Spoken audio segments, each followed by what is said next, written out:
the day God sent an invisible army to save his most faithful prophet. Imagine waking up one morning, stepping outside your door, and finding yourself completely surrounded by an enemy army. Thousands of soldiers, horses, war chariots, all of them there for one reason: to capture you. That is exactly what happened to a man in the Bible. And what God did in response is one of the most powerful displays of divine protection ever recorded in Scripture. This is the story of the prophet Elisha and the invisible army of God. And by the end of it, you will never look at your battles the same way again. To understand what happened that morning, we need to go back a little. The nation of Israel was at war with Syria. The king of Syria kept devising secret military plans, ambushes, surprise attacks, strategic moves meant to catch Israel off guard. But every single time his plans failed. Every trap he set was avoided. Every ambush was anticipated. The king was furious. He gathered his officers and demanded an answer. Which one of you is betraying me? Who is leaking our plans to the king of Israel? But one of his servants spoke up and said, None of us, my lord. It is Elisha, the prophet who is in Israel.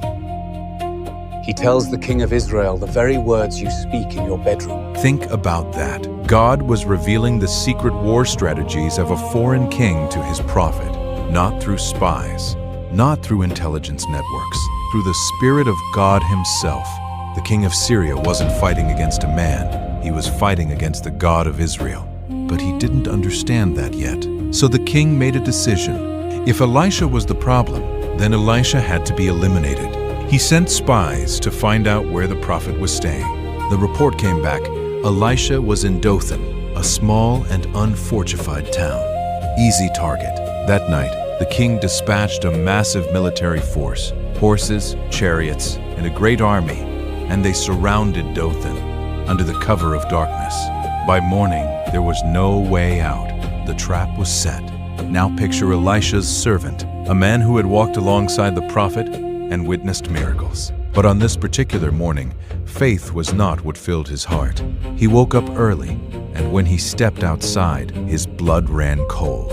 Everywhere he looked, soldiers. The hills were covered with the Syrian army. Chariots lined the roads. There was no gap in the siege, no path of escape. They were completely and utterly surrounded. He ran back inside, trembling, and cried out to Elisha, Oh, my master, what shall we do? It's a question many of us have asked. When the diagnosis comes back and it's worse than expected,